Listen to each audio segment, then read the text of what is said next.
teachers are alive. They're not books. They are the very living essences of nature itself. Unbelievably powerful supercomputer that's running our reality, and we don't have a clue as to how to operate it.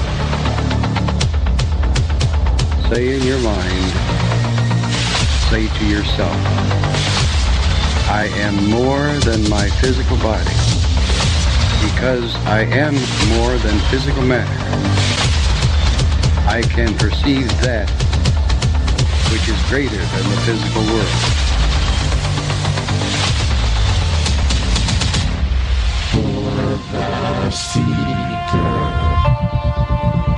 Broadcasting from an undisclosed location somewhere in the deep and mossy creek bottoms of Cane Creek, Arkansas.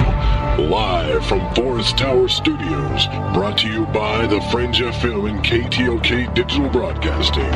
This is Lighting the Void. And now, your host, Joe Rupe. Nice to be in orbit. Broadcasting all the way from the Forest Tower Studios in the Mossy Creek bottoms of Cane Creek, Arkansas. I'm Joe Rupe, and this is Lighting the Void, your voice for verity in this crazy realm of polarity. It is Tuesday, June the 5th, and the night is picture perfect here as the moon is beginning its wane on into midnight.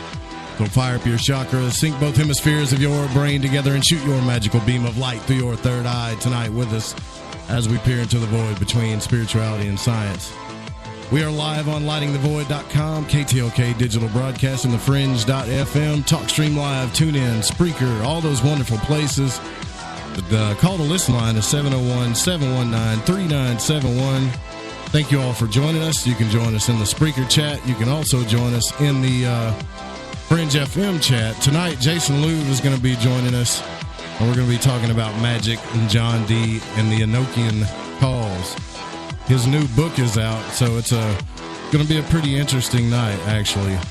We're just trying to get him on the line now. Tomorrow night, Amalia Eon Karis will be here to discuss your primal nature and how to deal with it. And then Saturday, we're going to be over at Spaced Out Saturday talking to Marla Freeze again, co-host of Dreamland, author of her new book, American Psychic.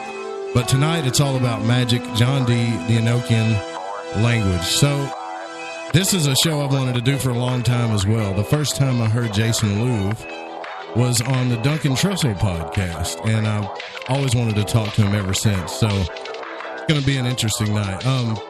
Don't forget to sign up for the newsletter on the website, the Void Walkers newsletter. It's free. You don't have to donate or anything like that. Just put your name and email in there, and you'll get the subscriber show as well as extra content and stuff like that. So, yeah, we're on the Fringe FM, so if you haven't heard of that network, you need to come check that out as well. It's a fantastic network. We've got a lot of new shows coming.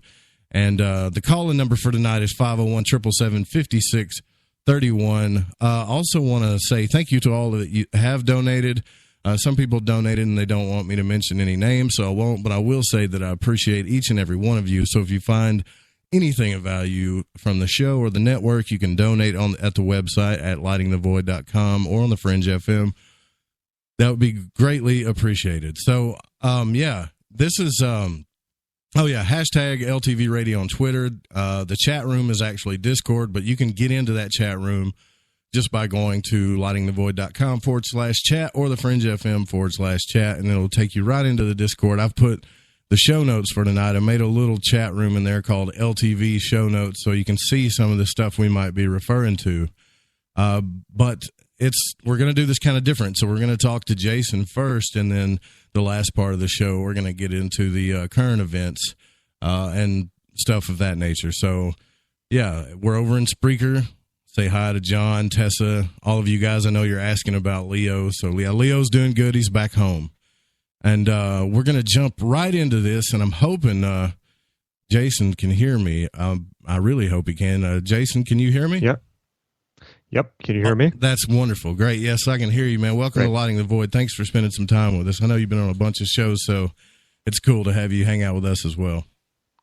Well, it's a pleasure to be here. Thanks for having me on. I really do appreciate it. Man, it's not a problem. It's my pleasure. I've always been interested in this subject, the occult and magic. It's something that we talk about frequently on this show, and I've had several different practicing magicians on this show, but I think, and what I think you differ a little bit is you're more of a futurist. You're into the acceleration of consciousness and getting this thing moving along. And that's just not on, you know, by listening to you as a guest, but on your blog, on your podcast, and all of the other things that you do. You can tell that, you know, you're ready to move this thing along, and I can highly respect that, man. Well, yeah, I mean, most of the podcasts I've been doing have been focused on the book, which is only one part of my, you know, a large number of things that I'm interested in. But I'm interested in just like you said, in the acceleration of human evolution and the liberation of human consciousness. And I'm up to use any tools for that whatsoever. I think magic and spirituality are one good tool. I think that technology provides us a lot of phenomenal opportunities and new challenges as well to do that. I actually think that technology does a lot of things that people wanted to do with magic. If you read any of the old grimoires from the early part of the 20th century or the 19th century or prior, all that people are talking about are things like telepathy, communicating at a distance, summoning spirits to do things for them. Well, all of these things I can do from my phone. And today I summoned a flying carpet, also known as an Uber, to bring me halfway across Los Angeles to a dentist appointment. I can have anything I want in the world delivered to me by Amazon Prime next day. I can send my thoughts anywhere in the world from my laptop, as I'm doing right now from my apartment. So I think that technology is profoundly liberatory, and if we use it correctly, but not if we use it incorrectly. So yes, I'm very interested in that. Well, we're doing kind of a different format here. I usually don't jump right into the interview, so I want everyone to know real quick, just in case you never heard of Jason, which is one of the things we're going to talk about tonight. He's the author of his new book, John D. and the Empire of Angels. He's also written Hyperworlds and Underworlds, Monsanto versus the World, Queen Valentine. He's the editor of anthologies Generation Hex, Ultraculture, and the Psychic Bible with Genesis Briar Peorage. A really good journalist, in my opinion, and you've been a part of surveillance like international trade, the dark side of technology for Vice News, Boing Boing, Motherboard, all kinds of stuff, man. And Magick.me, I did take some of your courses when you first launched those, and they were really good. So as far as your teaching abilities go, I think they're great. Thank you. The thing about Enochian Magic, well, let me just get into this question first, because I talk to a lot of magicians, and the one question, and it's a simple question, but everybody wants to know it, is like, okay, what is real about magic and what's not? And that's a very long, can be a long answer, or is it just a simple answer? Well, I'm afraid that I'm going to have to answer that with a slightly infuriating response, which is what is real and what is not, period. Gotcha. In reality, and here's my honest answer, though. My no frills answer. Magic is a phenomenally good technology for changing your own consciousness, your own outlook on the world, your own spiritual being, if you will. And if you can do that, you can radically change your entire life very, very quickly. I don't think that it's any stretch of the imagination to argue that your outlook, your consciousness, your perspective on the world largely determines the life that you're living. You know, as they say in NLP, your focus determines your reality. I think this is really true.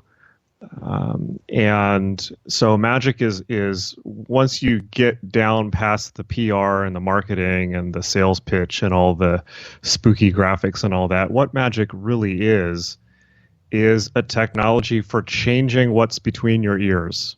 It's a technology for changing who you are. And of course, if you can change who you are, the entire universe as you know it will radically change.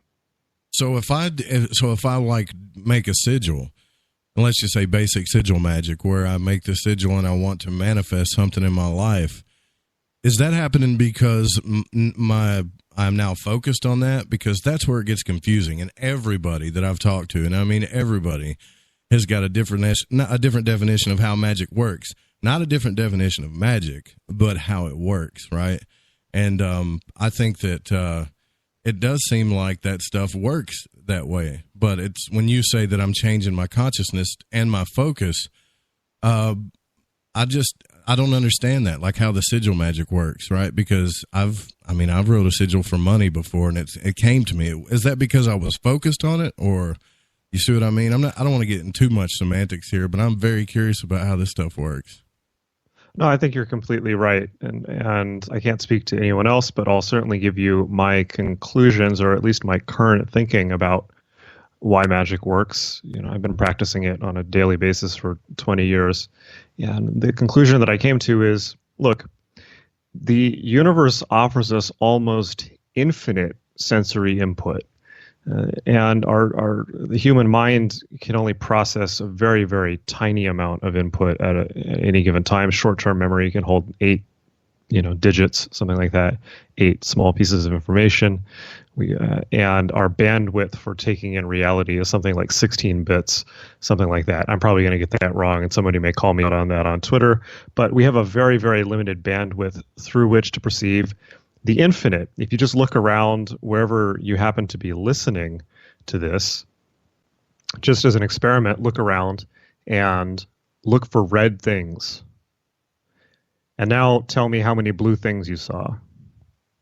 Right? Now look around and look for blue things. And this is a very almost too simplistic example, but just by changing what you're looking for, just change the color you're looking for in your field of vision, your experience will change dramatically. I would imagine that you probably saw things when looking for blue that you didn't see when you were looking for red. Right. So in terms of magic is a profoundly potent technology for changing your focus. And that's not just at the conscious level. It's not just saying, I'm going to look for, let's say, financial opportunities. When you're doing things like sigils, you're getting into the hard coding. You're going into the unconscious mind, the non-conscious mind, and you're telling your unconscious what to focus on instead of your conscious mind. When you're directing your unconscious mind to look for things, that is, it's like a jet turbine compared to a horse-drawn buggy or something like that in terms of power. So when we shift the substrate of consciousness, when we shift our unconscious and we tell our unconscious mind to shift its focus, reality can change in ways so shocking and profound that it would seem to be, quote unquote, as if by magic. And that's how I think it works. I think that the universe is essentially infinite, and our experience of it is completely limited by what we're telling ourselves to focus on. And magical ritual can profoundly alter our focus and therefore profoundly alter our experience of life. Wow. Well put, man. I really, that's awesome. Now, I've always grown up, actually, I grew up a Christian, so once I got into the esoteric, I was drawn to Rosicrucianism and the traditional Golden Dawn style magic. And I found that when I was using that, I started having my first astral experiences, and I actually started seeing the esoteric kind of work in my life, but it kind of scared me a little. And then I noticed towards the end of, the higher learnings and the Golden Dawn magic was Enochian magic. And it kind of scared me a little bit. When I say scared, I don't mean like run for the hills, but I was cautious of it, because if I knew that this little stuff worked, what kind of power did the Enochian magic hold? I mean, does it really work? And I mean, of course it does, I would say. I'm just wondering your opinion about the power of Enochian magic and how it differs from the rest of everything. Well, I'm with you in that I find the Golden Dawn system profoundly beautiful, and even the Christian aspects of it I greatly appreciate. My perspective is that at this point, having done so much academic research on it, my perspective is that the Golden Dawn truly is based off of Enochian. Enochian is the main event. The Golden Dawn is kind of training wheels for Enochian, and Enochian is really at the heart of even the creation of Rosicrucianism at all, and certainly Freemasonry and things like that, one might argue. Enochian, in my experience, having done so many different branches of magic and mysticism, Enochian is probably the most potent and most direct form of magic, in the sense that, how do I put it? There's a lot of magical systems, whether it's Kabbalah or yoga or things like this, that are very good at slowly building you up towards, adding bit by bit, day by day. If you do Kabbalistic rituals, you're tuning up your consciousness a little bit every day. If you're doing yoga, you're tuning up your consciousness a little bit every day. Bit by bit, it adds up. It's not particularly dramatic, although there can be dramatic parts. It's more of a lifestyle, it's almost hygienic in a way. It becomes like practicing a martial art or something like that. It's the slow path. Now, Enochian works by directly dropping you into the states of consciousness that those other systems are trying to slowly ease you into. Enochian essentially works by dropping you into the deep end, and what I'm talking about specifically here is the process of calling the 30 Aethers. It works by dropping you into the deep end. It just exposes you to that state of consciousness, and either you can swim in it or you can't. But you get the big picture of what it actually is. In my own experience, that has been probably perhaps the most profound thing that I've done in the entire Western magical canon. But I will say that there's no safeguards on it, in the sense that it will drop you into the deep end, and you will probably come away with greater respect for those slow rituals, the slow process of Golden Dawn style magic or Kabbalistic magic or yoga, because you realize, that was, I was training to learn how to swim. Now I see the ocean. That was, I'm glad I didn't drown. Right. Yeah, I got you. I was reading some forums on Facebook one time, and this was when I first started looking into Golden Dawn magic, and it was like a forum for like neophytes in Facebook, and this young kid I forget his name, but he just signed in there and said, well, I tried some Enochian calls to fix my back, and it worked. This stuff is amazing. I'm going to keep doing this. And I was like, whoa. You just jump straight into it. And I'm not saying that maybe certain people can handle that, but do you think it's safer to take the slow approach, or is it just depends on the person? I think it depends on the person. I could say that, yes, it's safer to take the slow approach, but I would not be honest in that case. I would be hypocritical, because I didn't take the slow approach at all. Although I will say that in my early 20s, my approach to magic was totally gung-ho, totally gonzo. I wanted to do everything right away. I wanted to catch up with everyone who had done all this crazy magic that I was just getting my toes wet in, and I wanted to be just as studied and just as big and bad of a magician as all the people I looked up to. And so I went very, very quickly, very fast, and then I had to spend about a decade trying to piece myself back together after that experience. And I've come to a great respect and understanding of the slow approach, and slowly easing your way into things. One of the most fascinating things that Crowley ever said, actually, for me, didn't even directly relate to magic, but he talked about how he would climb mountains, and he said that he would almost ooze over the rocks slowly but surely. And that, to me, is a really good approach to magic. You just kind of slowly, day by day. Nothing dramatic, but then you look back, and 4 years later, you've come quite a long way. So I did it both ways. I did the fast way, and then I did it the slow way. Look, anyone who's involved in magic is taking their own spiritual destiny into their own hands. That's a very brave thing to do. I can certainly offer my experiences and my perspective and tools at places like magic.me, but everyone's got to have their own experience and determine their own thresholds. And part of the experience of being particularly a young magician, I think, is pushing really hard so that you know where the boundaries are, in a sense, so you know what you're dealing with. So, but I think everyone's different. Everyone's going to come to that with a different approach.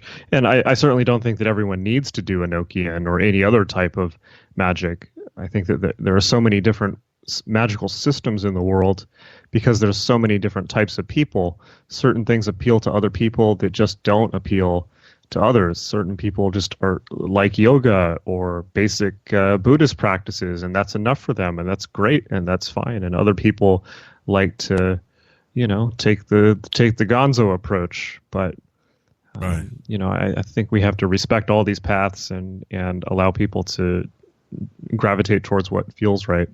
I think the one thing that kind of worried me about it all is there's so much information there, that especially if you don't know anything, like astrology, Kabbalah, alchemy, tarot, all of these things and different correspondences you got to learn. And then they say, okay, learn these 4 or 5 rituals, and you're doing all these symbols and movements, and you really don't know what they mean. And you're like, should I be doing this or not? But then you kind of have to do it and figure it out as you go along. So it's kind of like, it's almost like skydiving. You are taking things into your own hands. I guess that's why a lot of people don't want to touch it, Yeah. And I would also urge people, if people are skittish about it, well, okay, I respect that, but also, hey, it's fun to go skydiving sometimes. Yeah, right, for sure. So, yeah, but I have said a lot recently that if sigils are like the arithmetic of magic, and Golden Dawn is like the geometry, and perhaps the Lema, the trigonometry, Enochian is calculus, and it's advanced magic. You can't go straight into it. It relies on all the things that you're talking about. So in order to even assess Enochian, you need to understand Kabbalah, astrology, Hebrew, Latin, Greek, the Elizabethan framework of reality, Christianity, and probably a ton more that I'm forgetting, optics and a few other things, astronomy. And it synthesizes, the beautiful, beautiful thing about Enochian is that it synthesizes all of these prior systems into one master system that then becomes very intuitively easy and simple to operate. But you can't get to that level of simplicity without going through learning all this other stuff. Similar to calculus, where calculus, you can do, very, very, you can do very, very complicated things very simply, at least mathematically speaking, but you can't just jump straight into calculus. You need to learn all the prior branches of mathematics first. It's kind of the same way with Enochian, and certainly Golden Dawn is already, or just Kabbalah, the Golden Dawn is already a tremendously daunting work in its own right. Just to learn all that material takes a long time to get through the Golden Dawn system. Enochian adds a whole new overhead of many, many, many layers of complexity. I've been at it for 15 years. One of the main reasons why I wrote this book was just because I wanted to get it all in one place and get to grips with it in my own head. I understand. So it's a massive, massive subject. Well, I'm still trying to learn the basics of everything. I haven't really touched anything Enochian, although I've looked at a few books and looked at the alphabet, and I've seen some of the modern day magicians argue over how things are pronounced in their books and stuff. But really, I wonder if that's important, like the way we might be going way ahead of here, because some people might not even know what Enochian magic is. If you want to go ahead and explain that, I think that's my fault. Jumped ahead there a little bit. Okay. Yeah, and by the way, I don't actually think the pronunciation is terribly important. It's not as important as the intent behind it. So Enochian magic is a form of magic that was delivered to two individuals in the 16th century, Dr. John Dee and Edward Kelly. Dr. Dee was the court astrologer and scientific advisor to Queen Elizabeth I. He was a scientific genius, a spy. His code name was 007 in the British Secret Service. He is responsible for creating the phrase British Empire and delivering the naval schematics to Queen Elizabeth that are responsible for creating the British Empire as a literal thing and not just an idea. He had a profound influence on history. He very likely laid the groundwork for modern science. He most definitely brought knowledge of advanced mathematics to the English public for the very first time. And his work is also responsible for creating Rosicrucianism, Freemasonry, and then, of course, the entire Western magical tradition post-dating his work, including the Golden Dawn and everything else we know of as Western magic. Dee spent 10 years of his life, or potentially 20, at least 2 decades of his life, from the age of 50 to probably around his death in his 70s, doing nothing but occult rituals to contact angels, because he believed that he had reached the limits of knowledge that were possible for a mortal human being to attain to during the time that he lived. And the only way that he would get advanced scientific knowledge or insight into reality was by directly contacting the angels of God. He was attempting to do this for some time with very little success, as he did not have any psychic talent of his own. That changed when he met Edward Kelly, who was a psychic half his age, of somewhat dubious reputation. Together, those two men formed a working pair, and then spent at least 7 years as a working pair before Dee moved on to using other scryers, directly contacting angels, conversing with the angels, and through the medium of a scrying crystal and likely trance states. It's very likely Edward Kelly was going into some type of light or deep hypnotic trance and coming back with the information that he was seeing in these trance states. What he delivered, what Dee and Kelly delivered, was over 1,000 pages of material outlining what's now known as the Enochian magical system, which is kind of like looking at schematics for building a circuit board.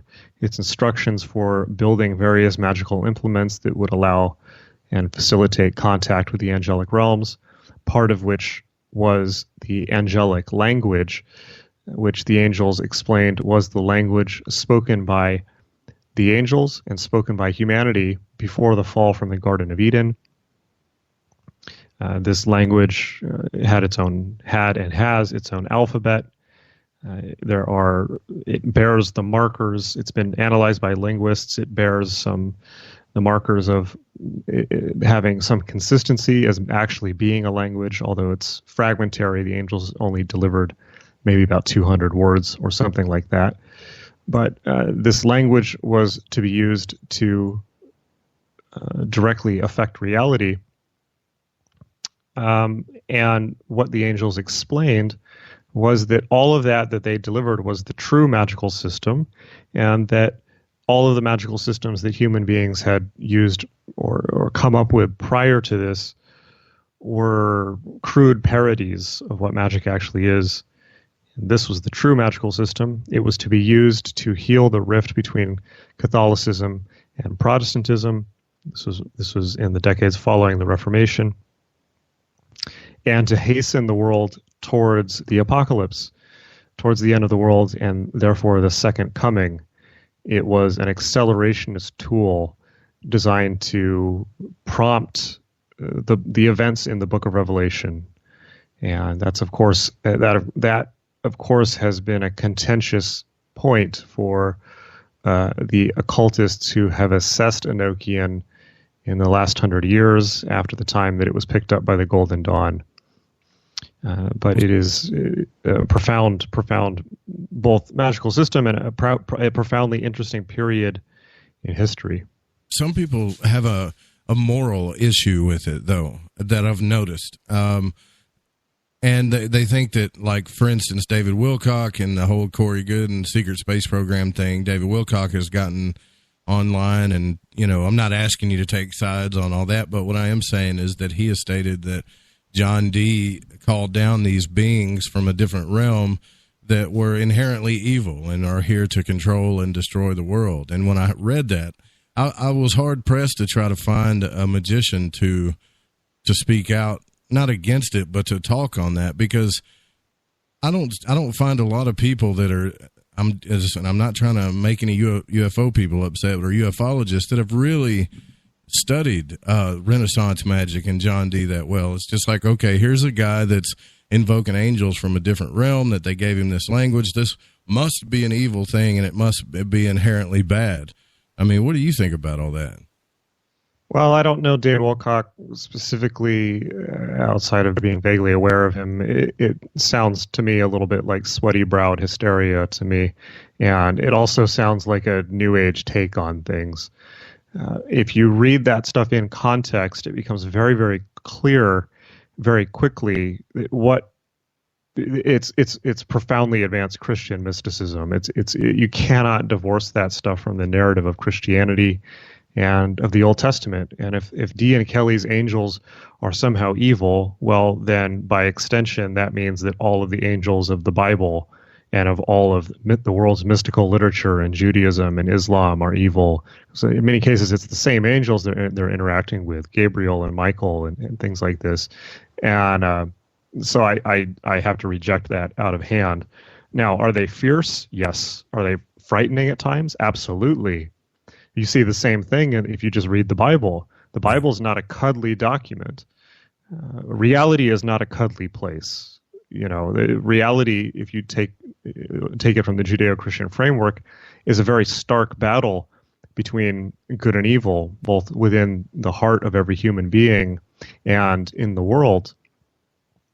But it is ultimately a place that has been created for with out of kindness and love, and it has been created for, at least in my perspective, the evolution and perhaps salvation of human consciousness.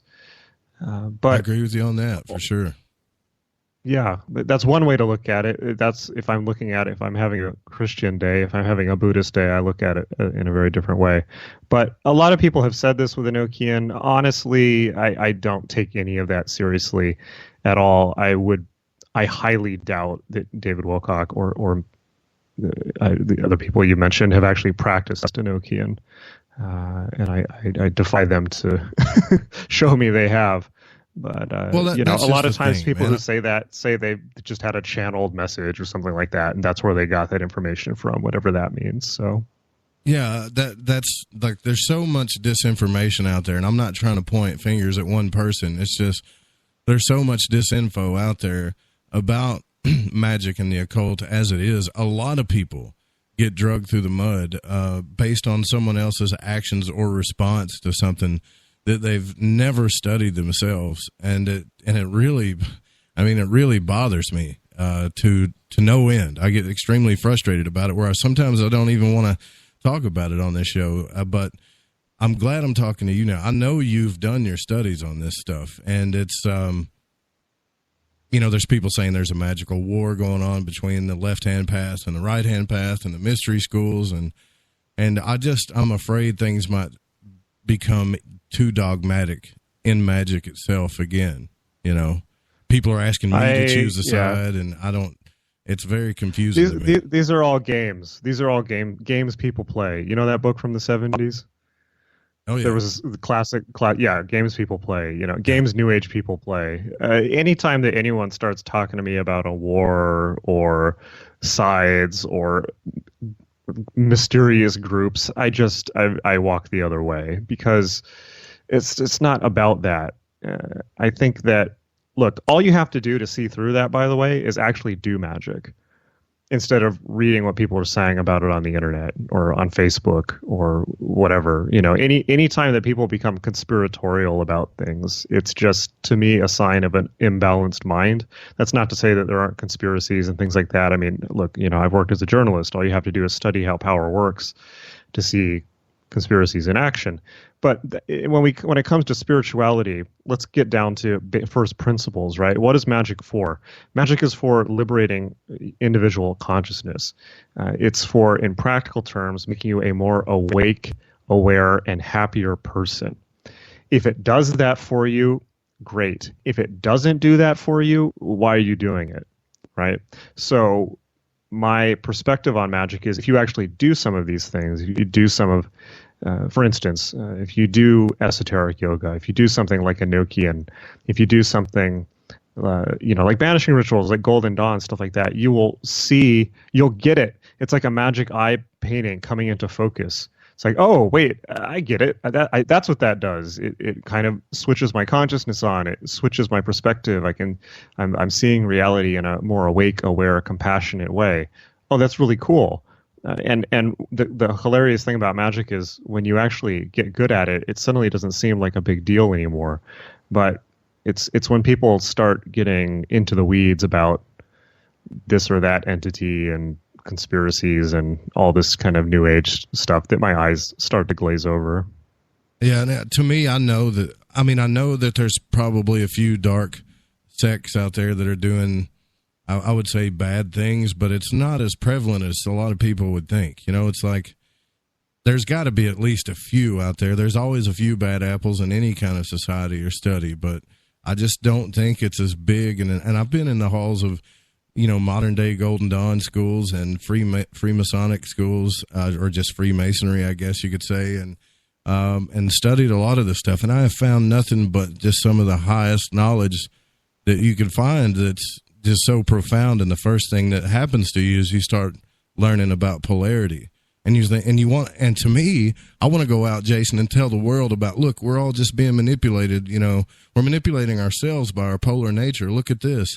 And I can never get through with that because people be like, oh, yeah, I understand that. And then they get polar with me about it, you know, and I'm like, right. I just kind of want to give up sometimes. Totally. You know? The polarity trap. That's it. That's it. Yeah. But Crowley I've changed my mind about Crowley. I can't tell you how many times, because here we got a man that is extremely intelligent, and he's done, I would say, so many good things for magic, but then the effects of what he did and the information he released to me was good and maybe a little bit bad, because now he's being idolized. And I don't know about you, and I don't know what your opinion on that is, but I don't think we should be idolizing anybody, especially when it comes to these studies, because there's just too much information out there. No, I don't think we should. And there's so much information that there's enough to just do and figure it out and learn on your own without getting caught up in somebody else's ego game, whether that's, you know, Crowley or anybody else is putting themselves up on a pedestal. The point is to do it and come to your own conclusions. In terms of Crowley, yeah, I mean, I'm with you. You know, Crowley is one of the most complex and bizarre human beings of the last 100 years. And he had so many profound sides and some of the quality of some of his writing, the information that he revealed, which, you know, in some cases in contravention of his oaths, he broke some of his oaths to the Golden Dawn. And a lot of the really good information doesn't come from Crowley. It comes from the Golden Dawn, or it comes from Alan Bennett, his mentor that he learned yoga and Buddhist techniques from. And then the sex magic stuff comes from the OTO. So a lot of what Crowley was doing was revealing other people's information. But that said, Crowley was a brilliant writer. He was a master of the English language. He was a very funny writer in many cases. He was one of the most profound, I think was one of the most profound English language spiritual thinkers probably ever. Yet at the same time was often a tremendously broken and twisted human being. And I talk about that in the book,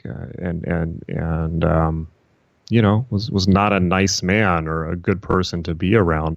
You talk about that in your newest book that you have out, this one? That's right. Okay. Yeah. And the more you study Crowley, I think when most people first encounter Crowley, they encounter the, kind of like Mr. Crowley from the Ozzy Osbourne song. It's like they encounter the dark shadow of Crowley and the symbol and the symbol of Satanism and all that. And they're totally turned off by it, or perhaps intrigued by it. As people begin to study Crowley more intently and read his books, what is revealed is this profound corpus of spiritual writing and technique, and really profoundly effective material. The things that Crowley revealed are effective in a way that, you can learn more about yoga from 2 or 3 pages of Crowley than I don't know, endless yoga Years of books you can study, find yeah. at Barnes and Noble. Yeah, so the information is beautiful, but then so often people become totally fixated on Crowley when they see the quality of the information. But then as people continue to study Crowley and get even more detail, then they see the really twisted person. There really is a very twisted and broken person in there underneath all of that also. So, you know, he was a human being, a complex and certainly a complex and flawed human being, and certainly not someone to imitate. We can take the information that he brought out to the public, but yeah, he's certainly not someone to imitate. So the effect, but that's as it should be. Well, yeah, I mean, the more I study about it, the more it's like, okay, this guy was the mad scientist of magic. Like he was just incredibly intelligent, but not afraid. He questioned every moral and dogmatic thing there was, you know. And I don't know if it's my upbringing or if it's just me, but I have issues with that. It's like anytime I reach out, Jason, to anything else, I run back to the Golden Dawn when I get afraid for some reason. And I don't know why I think the Golden Dawn is a safe haven, because it's really not. If you look at it, it's all the same. It's all magic, you know. Yeah, but I understand that. I think that the Golden Dawn is, you know, it's nice and light, and it's structured, and it's easy to understand, and I think that's a good impulse. I think.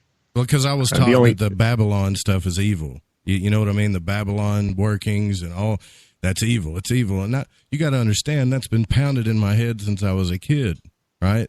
And so anytime I'm trying to change my paradigm or my subconscious, there's a war going on, and I don't know if it's in my head or my soul, but it's definitely going on inside me, you know? So what we have to do here is make a very clearly distinguish between infernal and supernal darkness, right? So the Golden Dawn works along the magic of LVX. It works by coming to the light, enlightenment, the enlightenment path of the human being. There is, of course, this is in contravention to infernal darkness, as they say in the Golden Dawn, stoop not down into that darkly splendid world. I'm talking about the infernal realms, the subhuman, the demonic realms. Now that is inimical to human consciousness and human progress. However, it becomes crucial to deal with, in the sense that we all have a dark side, and we have to deal with that dark side and also bring that dark side. As we reach higher towards the light, our dark side must reach higher to the human level. This is one of the reasons why people who get into magic can go a little bit off the deep end, because as they reach towards the light, their demons come up to the human level. You know, their own dark side, their own unexamined complexes, psychological complexes, if you will, and dark sides and shadow aspects and all of that. We all have it. It comes up to the surface, and then it has to be dealt with and integrated. And that right there is the work of many, many years, and is best done in conjunction with therapy and, you know, things like that. Now, that's infernal darkness. Now, supernal darkness. Okay, so what is supernal darkness? Supernal darkness is, think about the night sky. When you look up at the sky at night, you see, depending on where you are in the world, various numbers of stars in a field of darkness. Now, that darkness of the night sky, of the body of Nuit, if you will, is not darkness. It's hyper-concentrated light. It's the light of billions of stars and infinite galaxies and perhaps infinite universes shining in the void. It's the dark that is so dark that it can't be seen as light by the human eyes, or light that is so bright that it seems dark to the human eye. So that's supernal darkness, and that's what Babylon and things like that relate to, and it's what Enochian relates to. And supernal darkness is frightening to people, but the reason that it frightens them is because it represents the extinction of the individual human ego. You can't reach into those states as it's scary with a well, of course, scary, yeah. Right, of course, but it's scary in the same way that death scares people, yeah. Right? Death is scary, but we're all going to die. We're all going to decay. You know, old age, sickness, and death come to us all, as the Buddhists say. You know, everything you love will be taken from you. that's not a threat. That's just how, so a lot of the magical texts say things like that. That's a statement of fact. That's what reality is. It's like time takes everything, and including you and everything that you think you are. Mm-hmm. And that is, we can't talk about God, whatever we want to call it, without understanding that. It's represented by Saturn. That's the planet Saturn, the planet of constriction, the planet of time, the planet, the bringer of old age, and so on and so forth. And one of the reasons that Enochian has often so profoundly disturbed people is because it directly pertains to Saturn, and it pertains to that level of understanding. It pertains to the extinguishing of the human individual ego, and that's.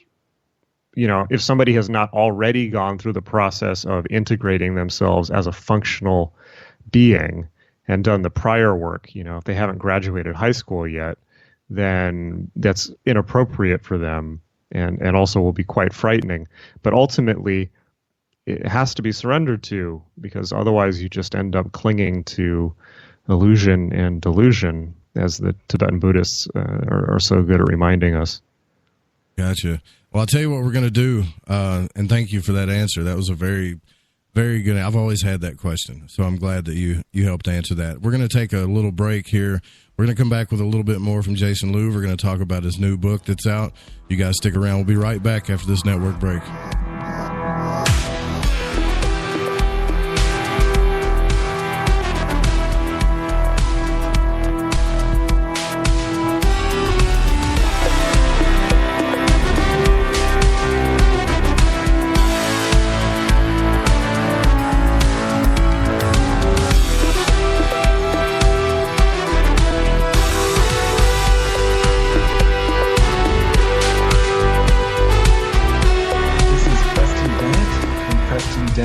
Weebly.com, and you're listening to KTLK, The Fringe FM. So, you love talk radio? Then you'll love TalkStreamLive.com. TalkStream Live is always on, 24/7, with the best streaming talk shows. Find your favorite talkers and discover some new ones. It's free, readily available online or on mobile with any smartphone or tablet. Finding your favorite talk shows all in one place has gotten a whole lot easier. Just go to TalkStreamLive.com. Be sure to download the free apps from Google Play or the iTunes App Store. This is Reverend John M. Polk from JohnPolkMedia.com, and you can listen to my show, The Quantum Hologram Matrix, every Thursday night. ETs, UFOs, metaphysics, the paranormal, and more are some of the many topics we will cover on The Quantum Hologram Matrix. Make sure you bring your higher concentric multidimensional selves. That's every Thursday night, 5 p.m. Pacific, right here on The Fringe FM. If you have hard water, the lime scale not only leaves white spots, it clogs pipes and breaks down appliances, costing you hundreds of dollars in energy and wear. Eliminate lime scale and other water issues like brown staining and bad odors with HydroCare water products available from Wave Home Solutions. Wave's affordable water systems don't use salts or chemicals. You'll love the way your water tastes, smells, and looks. Satisfaction guaranteed. For more information, go to bestwater123.com. That's bestwater123.com. Oh, you know what I like about me? This is Rich Giordano, host of The Paranormal Code. No, I'm serious. The show's on twice a week now, Sunday and Thursday, on thefringe.fm and Spreaker, 10 p.m. Eastern, 7 Pacific. Yeah, it's 2 hours. It's live. And I do a show like you've never heard before. So you're going to come here, you're going to get your information, you're going to be entertained. But you're also going to hear the truth like, you won't forget. Like you've never heard before. And for those of you who've been following, thank you. Thank you for talking me into this extra night. Now I'm on twice. Great. Hey, good for you, right? The Paranormal Code. This means something.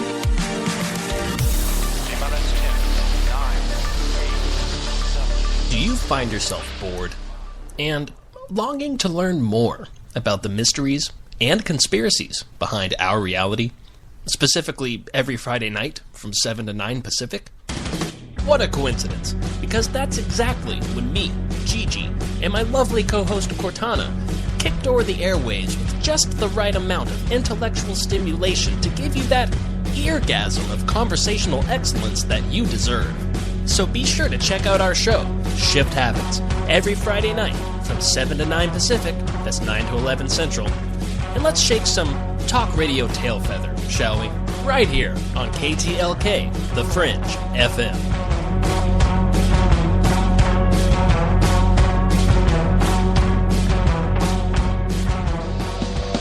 At The Fringe FM, we value your opinion and we want to hear from you. Love a program? Got a future guest or show idea? Let us know. Email us at talkback@thefringe.fm or leave us your thought by calling 501-777-5631 or message our Facebook page at The Fringe FM.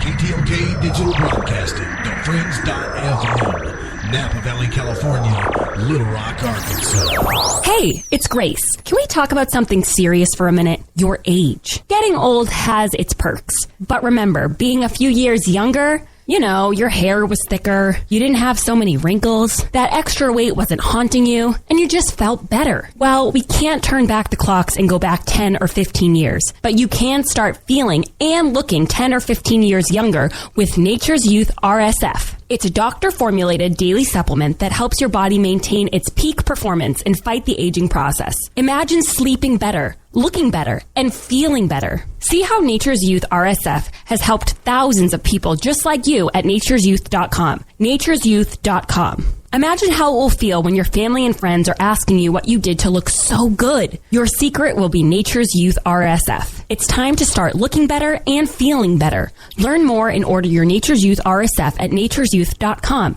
That's nature'syouth.com. That's nature'syouth.com.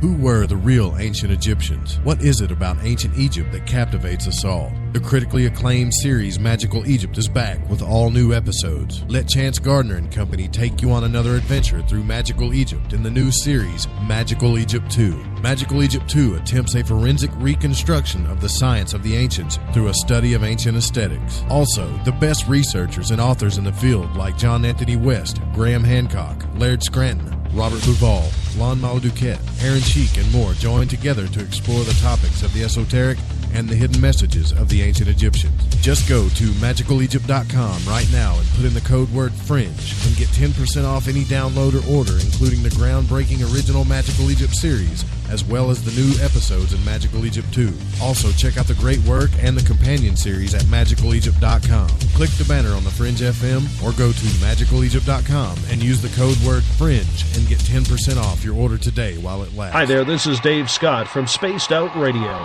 and you're listening to KTLK, The Fringe FM. Hi, folks. CBD is the home run hitter for health right now. Why, you ask? Because of what it does for the body. Unfortunately, I can't tell you all about the benefit. You know, there's reasons. Do your due diligence and log on to ancientlifeoil.com. That's ancientlifeoil.com. Ancient Life Oil uses organic ingredients and is blended in coconut oil for some of the best benefits. Legal in 50 states and non-psychoactive. Log on to ancientlifeoil.com. That's ancientlifeoil.com.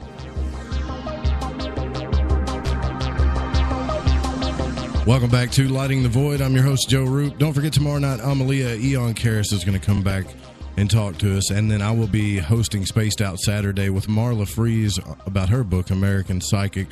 We're here with Jason Louv, and he's talking to us about Enochian Magic and John Dee when his new book is out, and there's a lot of good reviews on that book. And did you write this book, Jason, because you feel like that John Dee just wasn't really represented right? You know, because there's a lot of material out there about John Dee, but there's really doesn't go that deep. So I'm just wondering why you wanted to write the book in the first place. Well, in researching John Dee, what I really discovered is, there's a lot of material out there, and a lot of it is very, very good. The challenge that I had coming to the material is that most of it comes from one of two camps. Most of it comes, the first camp would be academic writers, scientific writers, historians who've written about Dee from the mainstream perspective. They've examined his scientific contributions, his political work, things like that. And you'll find that in a lot of the biographies of Dee, by the way, that they'll skip over the entire magical part and reduce it to just a few pages and almost dismiss it as, oh, well, you know, he must have been deluded by Kelly, or maybe he was getting senile, or this was just a mistake or wishful thinking, and it's just like, cough, cough, this never happened, and then they'll go straight back on to, you know, his work on the calendar or something like that. So that was frustrating.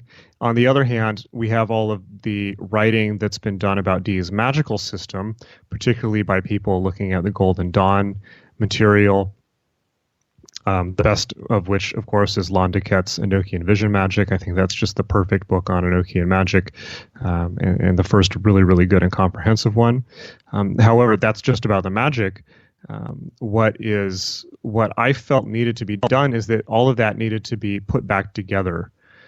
The magic needed to be put back together with the overall context of who Dee was, his life, his political work, the context of the time period, what reality was in the 16th century, the Reformation, the war between Catholics and Protestants, because you can't really understand. You really can't take Enochian out of context. Golden Dawn took Enochian out of context and made their own kind of warped version of it, not in a bad way, but just in the sense that it's not academically accurate. And I felt that to truly do Dee justice, all of that had to be put back together. When I did that, for me, it was like splitting the atom in reverse.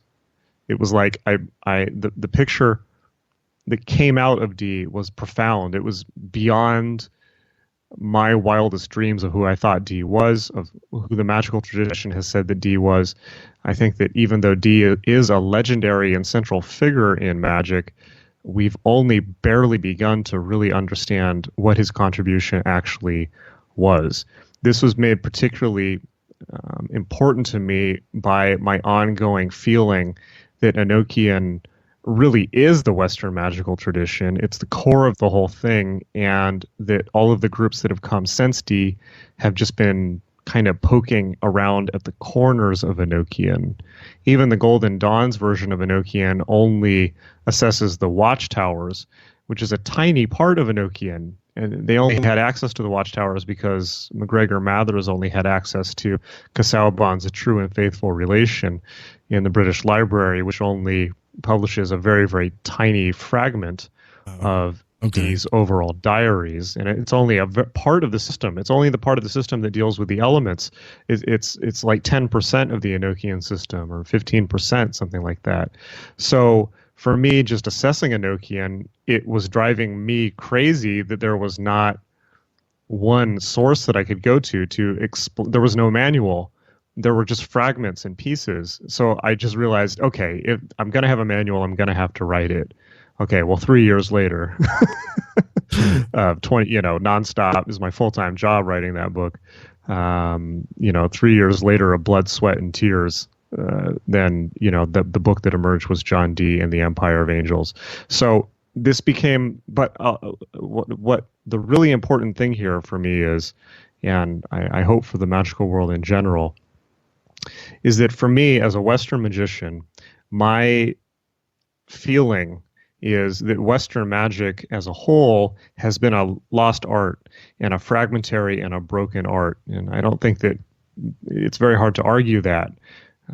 We've had bits and pieces. The Golden Dawn did their best summation of putting together an overall ritual framework that's very good.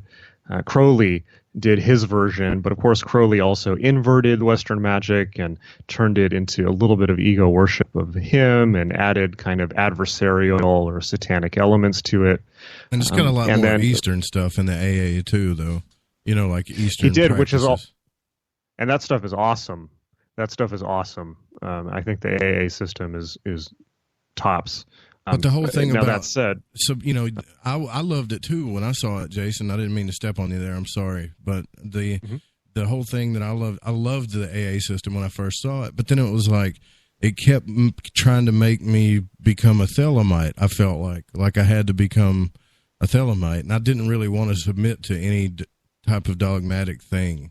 Like, I guess how polemic of you. Yeah, well, right. It doesn't make a lot of sense. I just don't want to be labeled, I guess. You know what I mean? Like, I didn't want to be labeled as, okay, I'm a Thelemite.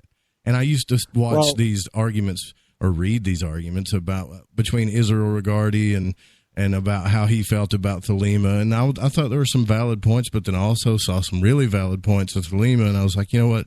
I just don't want to be labeled as any of this. And I always got overwhelmed with that stuff. Right. Well, I think the conclusion that I've come to is with the Western magical tradition, we have all these little camps, and they're really, Thelema and the Golden Dawn are really not different. They're really a continuum of one thing in my perspective. I don't really make that much of a distinction between them, but I think that in recent years, people have been making a big effort to go back to the original grimoires and things like that and piece together some more academically accurate version of magic with, taking out the Kabbalah. I don't know why they would do that. I think Kabbalah is a profoundly useful tool.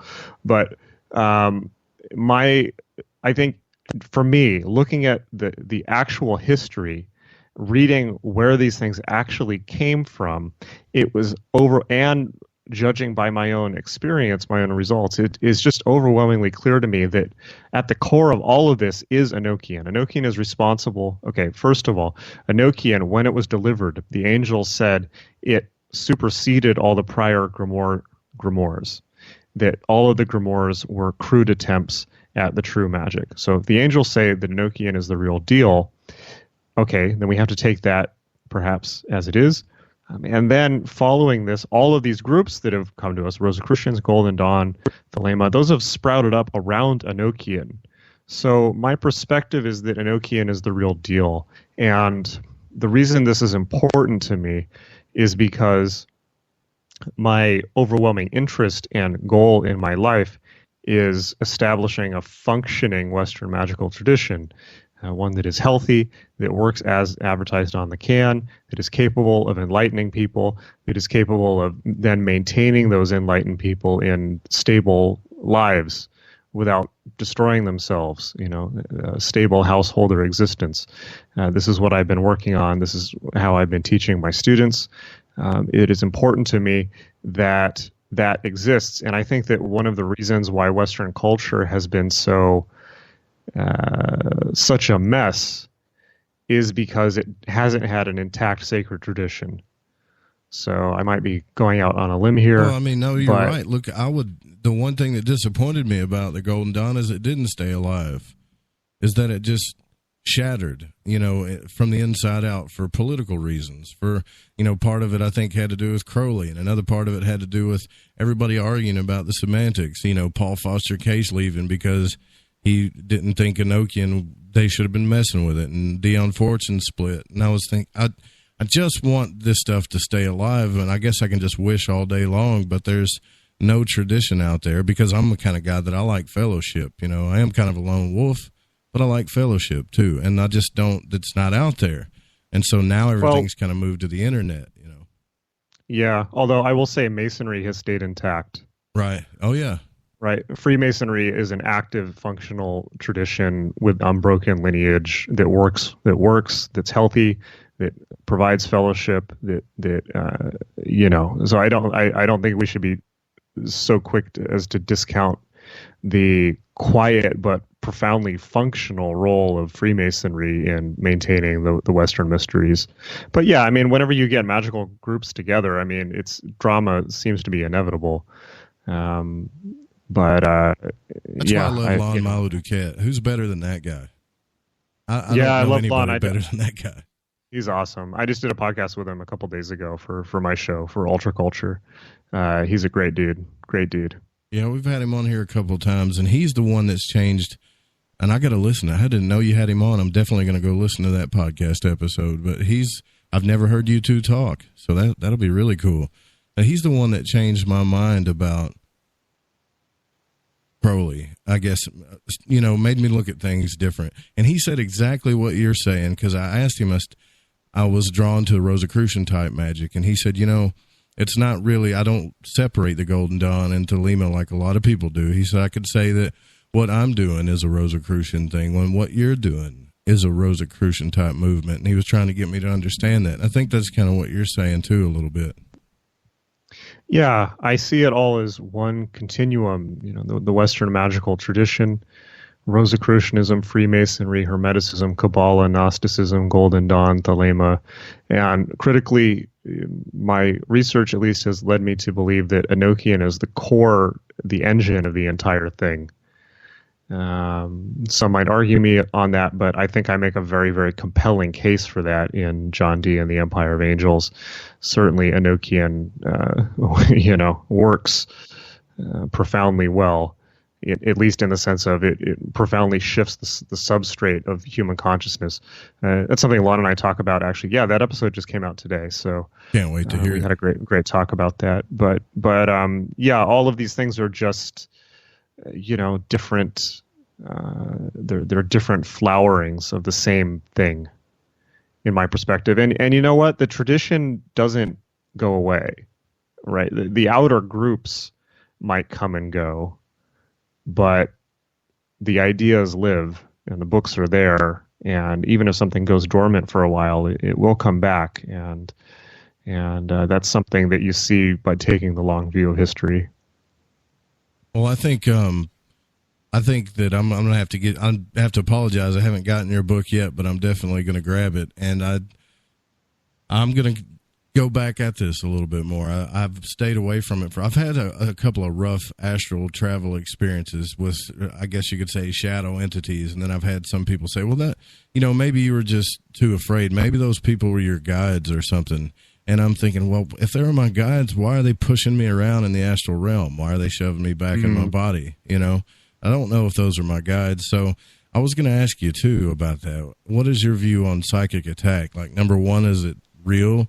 And to what extent can people do things? So I'm not trying to scare everybody, but I just want to know if it's real or is it just in my head?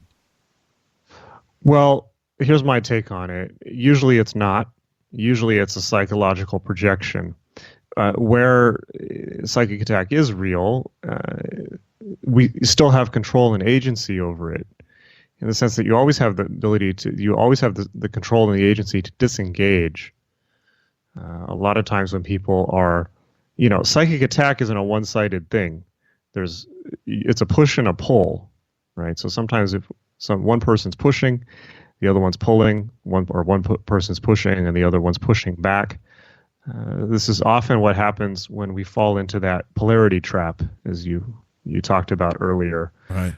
So sometimes the best way to, avoid that type of thing is simply not to try to engage at that level, or to go into these experiences with that combative expectation.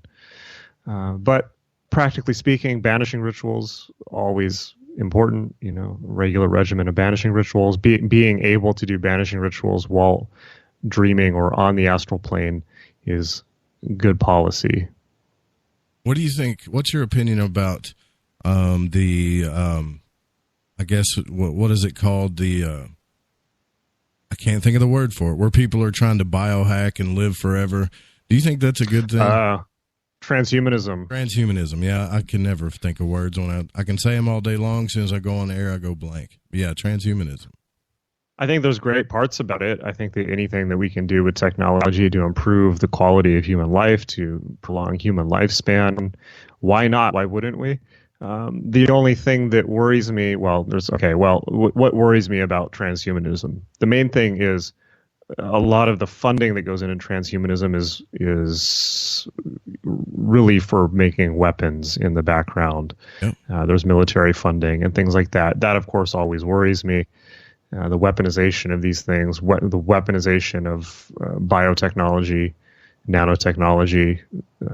These are and cybernetics, things like this, autonomous weapons. These are profoundly disturbing things that we're going to have to deal with as a human species during this century. So I think that a lot of times these things are started by hippies and hackers and artists and bohemians, and then end up in military spending. So and black budgets. So we have to be careful of that. I don't have any type of ethical qualm about transhumanism, other than it's tragic to me. The one thing that is tragic to me is that people go into it purely materialistic. They assume that, intelligence and the soul and things like this are purely physical phenomena and therefore can be prolonged or modified with purely biotechnological or technological means. There's a desperation at the core of transhumanism that I think is just people being afraid to die. And that's sad. It's sad because I think that, for me at least, one of the great gifts of spirituality is making peace with reality as it is, instead of panicking and trying to control it. At a certain point, you just got to let go. But that said, every great advance in human knowledge and quality of life and medicine and things like that has been made while people said it was evil or too far or we shouldn't play with that or things like that. So I'm all for full steam ahead on transhumanism, but with the caveat that we shouldn't confuse the planes. The material is just the material. It's not all of life. It's just one. It's just the physical. I would like to see transhumanism that alleviates suffering. I would like to see transhumanism that makes having a body better and is kind of like cosmetically improves the human experience while people are here. I just don't want it to turn into, we see already are seeing some crazy things out of Silicon Valley. Famously, Peter Thiel was getting his blood replaced on a regular basis by the blood of teenage boys because he thought it would prolong his lifespan. That's not cool. That's not so cool. That's creepy. But yeah. I mean, that's like real life Vampire the Masquerade or something like that. Yeah. It's no good. I mean, but that's kind of like, that's what we're looking at with people with all the money in the world and all the technology in the world, and not a whole lot in the ethical department, perhaps. What can we do to combat this disinfo? What do you think the best thing to do is, besides just give the right info? Because it just seems like it's spreading.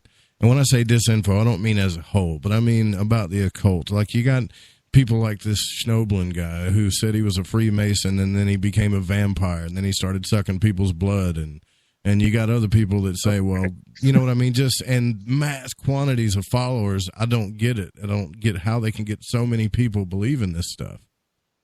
Yeah, that baffles me too. I've never heard of that guy, but people will fall for anything, it seems. My perspective on it, because Magick has gotten so much more popular thanks to the internet, is that I teach and I do my best to give the good information and the real information out.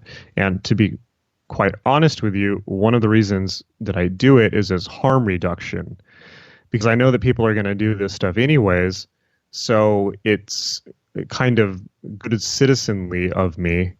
It's being a good citizen to at least have one flag planted in the ground with a neon sign on it that says, well, this is how you actually do magic. This is what magic actually is. And people can run around all day long spewing whatever nonsense and garbage and paranoia they want on the internet and on social media. But for the greater good, as long as people know that there's at least one verifiable, trustworthy source that they can, a data point that they can fact check that stuff against, then that is all that I can do to keep things together, I think. But ultimately, it's not my responsibility. I mean, people are going to do what they're going to do. It's not my responsibility. It's not, other people's lives are their lives. So all that I can do is put my information out there and tell people what I'm about, and either they find it useful or not. And that's for them to decide. Thank you for that, because I think that's what I'm going to start doing. Because I just get worried about, I'm a little bit too much worried about what people think when I talk about this stuff, because I see the influence of this kind of disinfo.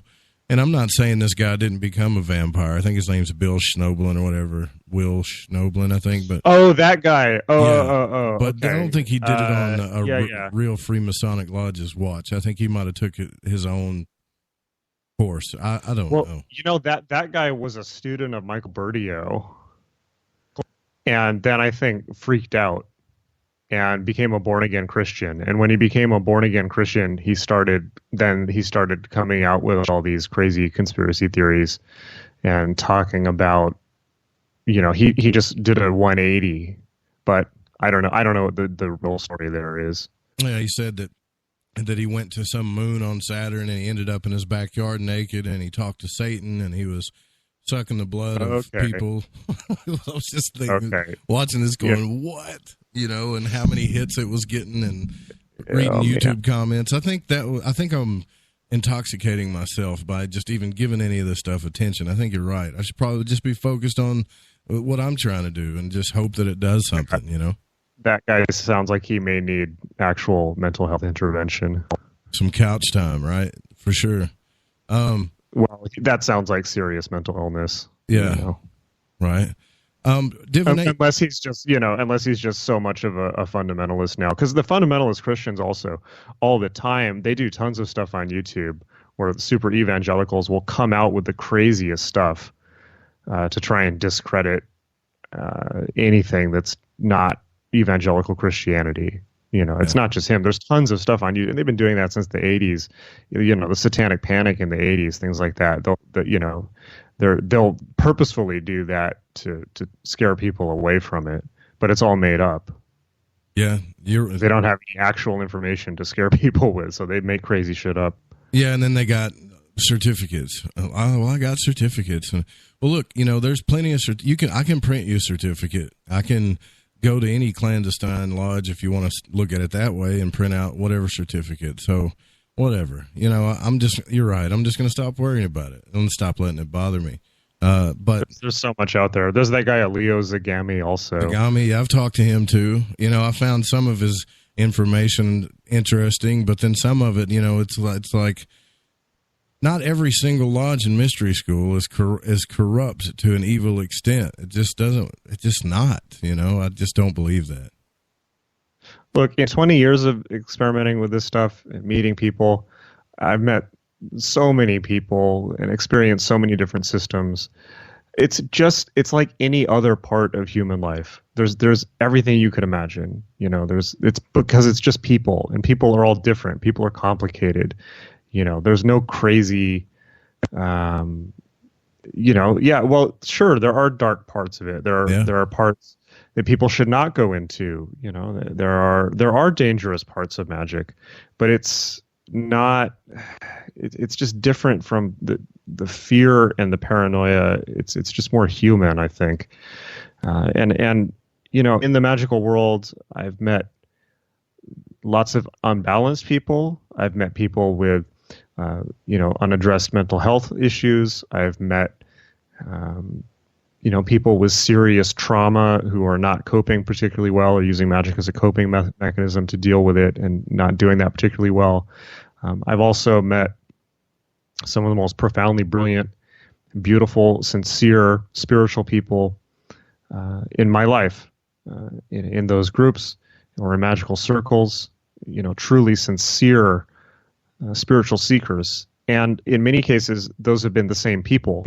You know, somebody can be a profoundly sincere and a brilliant spiritual seeker and also have all kinds of unresolved trauma or issues or all kinds of stuff, because people are human, you know, and we're all just trying to work it out. So when we approach these things, it's just like anything else in life. It's just another part of the human endeavor. And there aren't going to be easy answers, because there are no easy answers with human beings.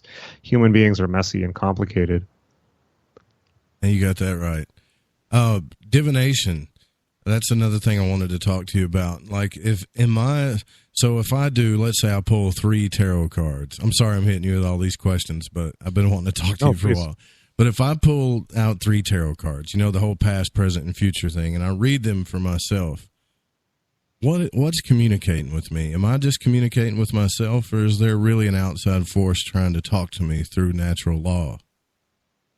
It depends on how you approach it. In general, you're talking to your unconscious, or perhaps, you know, guides or things like that.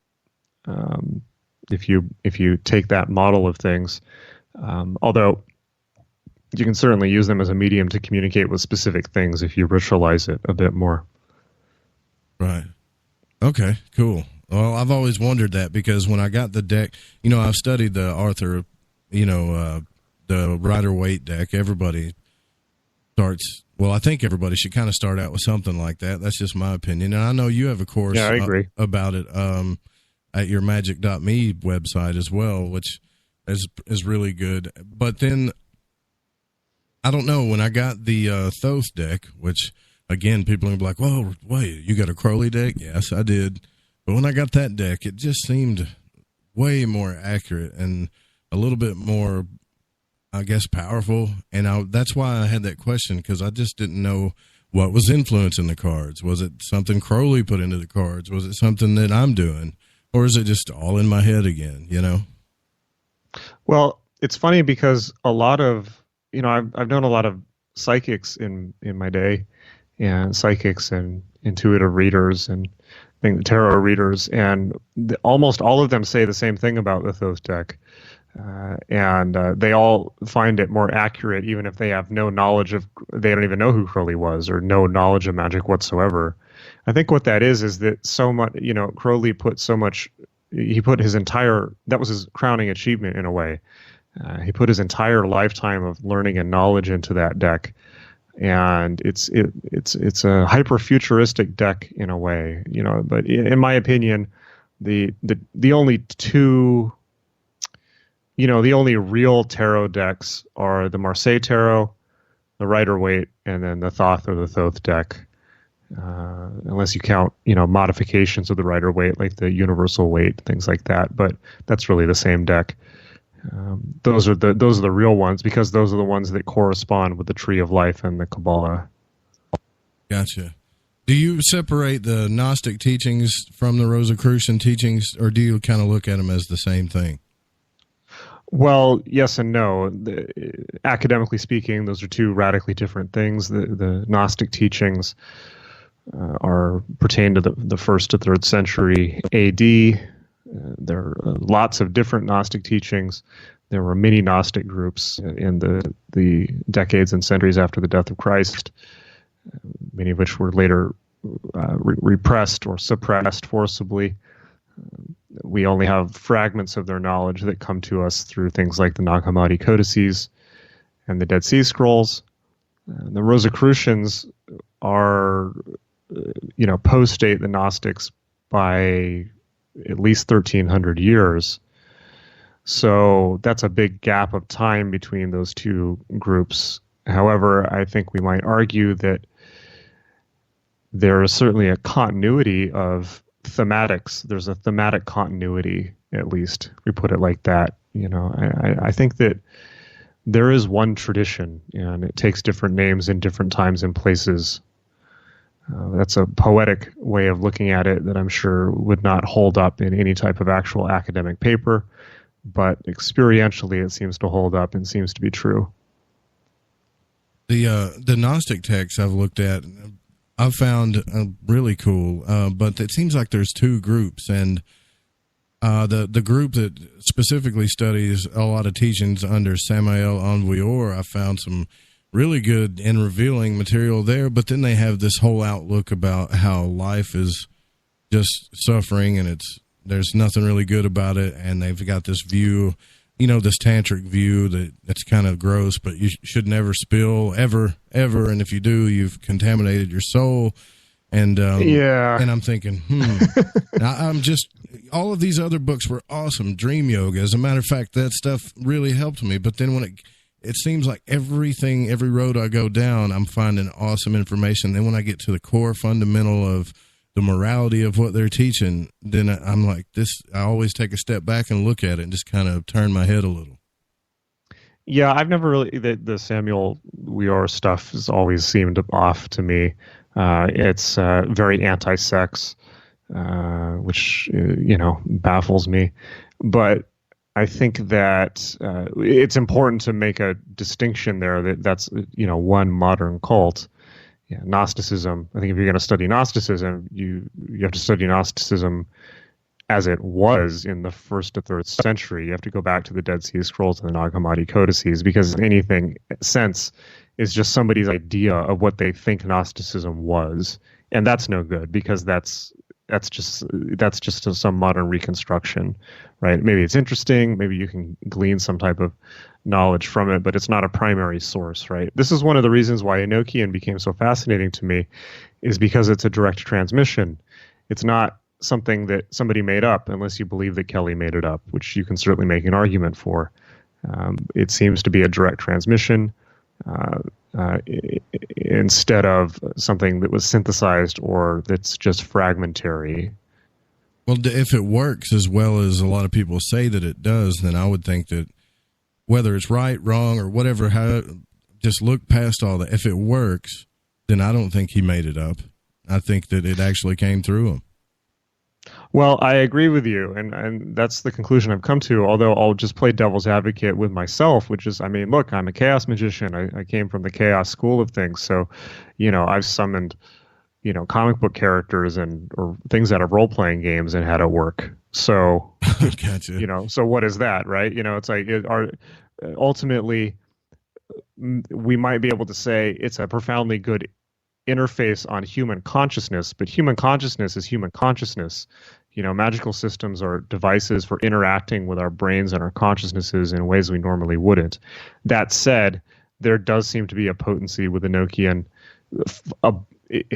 It's like plugging your thumb into a wall socket. And for that reason, I, of course, caution people with it to be careful with it, because it's a live wire. And proceed with caution, everybody. And I did leave some pictures in the Discord chat under LTV show notes. I've got your book cover there. I've got I always say it wrong. I guess it's the Sigillum de Ameth. Is that how you say that? Yeah, that's right. The Enochian tablets, the alphabet there, so people can kind of look at what he's talking about here. But last question before we let you go and give out your links and stuff is, and this has been a controversial thing too, is the Enochian magic itself directly related to the Book of Enoch?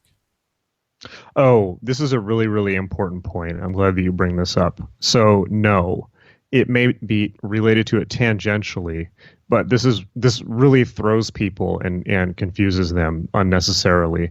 So, Dee and Kelly never referred to what they were doing as Enochian. They referred to it only as the angelic magic, or the angelic sessions, the spirit sessions, spirit diaries. They refer to the language that they get as the angelic language, the angelical language, or at times the Adamic language. Enochian is a phrase that never shows up in the original diaries.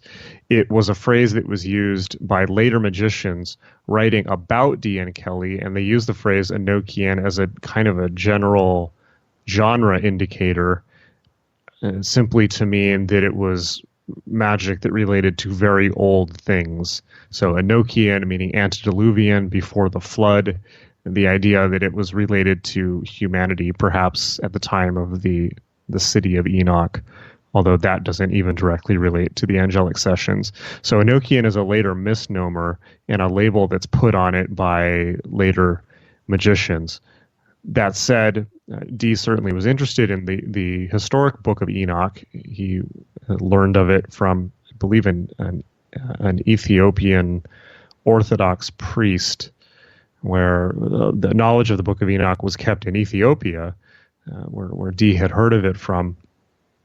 But this is a very important point, because the Book of Enoch is, of course, an apocryphal pair of books, Enoch 1 and Enoch 2, that were not included in the canonical Bible, that relate to the Watchers or the Anunnaki or the perhaps fallen angels, not the demons, but angels that were, they're kind of like a strange class of being that's not quite angel, not quite demon.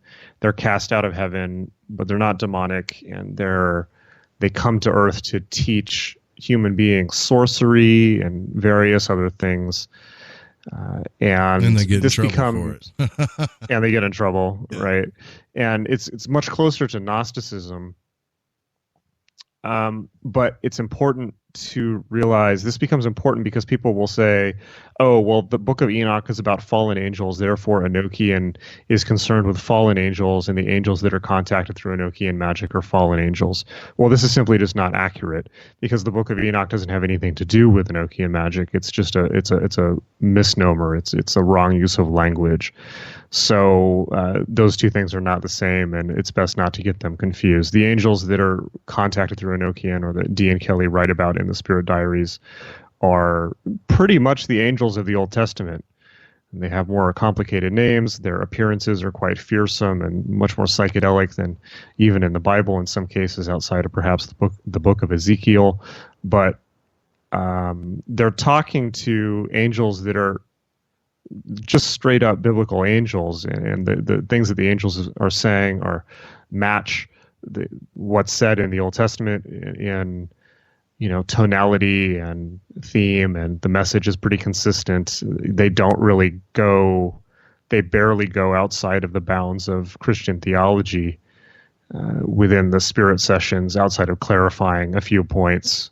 And there are parts that seem to challenge Christian theology, but those later turned out to be communicated by demons that the angels are telling them. There are many parts in the sessions where demons show up, but then the angels rebuke the demons and exorcise them and cast them out, and then explain to Dee and Kelly how their doctrine is false. So that's important to realize also. There's a great mystery there in the book of Enoch as well, even though it's not related. It's just something, I guess it's meant to be decoded and decracked. I've still yet to figure all that out, but the story is fascinating. It is. John Dee and the Empire of Angels, Enochian Magic, and the Occult Roots of the Modern World. Jason Louv's new book. It's already getting awesome reviews. If you want to grab that first edition, you can grab it on Amazon, and I'll let you tell everybody else where else they can find you on the web. Yeah, so definitely grab the book on Amazon. It is, I do have to say, it's actually already in its fourth printing. Oh, it's only been out for 6 weeks, so we're already on the fourth printing. That's good. Although you may be able to, but you can certainly please grab one. It's 560 pages, hardback, fully illustrated. It's the whole story of John Dee, the whole story of Enochian Magic, all in one book.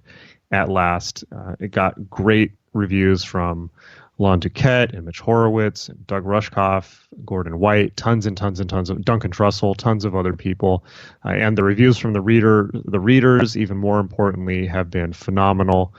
People are in love with the book, and I'm very touched by that, because I was worried that nobody would care, but people really are really enjoying it.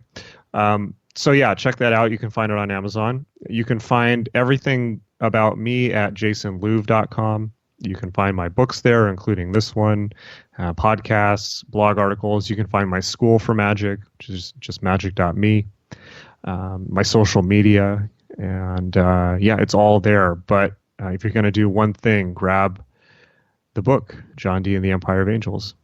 Well, thanks, Jason, for coming out to Lighting the Void. It's been a real pleasure talking to you, man. I really appreciate it. You too. Thanks for having me on. That was a really, really great conversation, and it was great it's always great to talk about magic with somebody who knows the territory. There's a lot of, we can have a real conversation instead of, me just explaining what magic is. I don't use big words like pontificate and stuff like that, but but I do love the subject, man. And I'm fascinated with it. And it is cool to talk to you. I really appreciate you saying that. Yeah, it was a great conversation, and good luck with your work too. It sounds like you're very, very sincere, so that's awesome. Thanks, Jason. All right, guys, we're going to take a break. That was Jason Louv. We'll be right back. We're going to take your phone calls as well if you want to call in and ask any questions or make any statements about what we just talked about. So you guys don't go anywhere. We'll be right back.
shuttle pulls into port for the last time. Its voyage at an end. Hi, this is David Oman with HouseAtTheEndOfTheDrive.com. You're listening to KTLK, The Fringe FM. Don't feed the Archons. Feed ducks instead. And listen to Shift Happens on The Fringe FM. Fridays, 7 to 9 p.m. Pacific. Cortana out.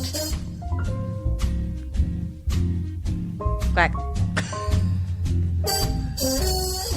So, you love talk radio? Then you'll love TalkStreamLive.com. TalkStream Live is always on, 24/7, with the best streaming talk shows. Find your favorite talkers and discover some new ones. It's free, readily available online or on mobile with any smartphone or tablet. Finding your favorite talk shows all in one place has gotten a whole lot easier. Just go to TalkStreamLive.com. Be sure to download the free apps from Google Play or the iTunes App Store. Poor water quality is a major health issue, and it's only getting worse. Municipalities can't keep up. Standards have dropped, and pollutants are increasing. Where does it all end? It ends by keeping the pollutants outside of your home with HydroCare's advanced systems available at Wave Home Solutions. No less than the best purification materials and processes have been developed by HydroCare to provide you with healthy, clean water for drinking, cooking, and showering. HydroCare far surpasses the competition in removing chlorine, odors,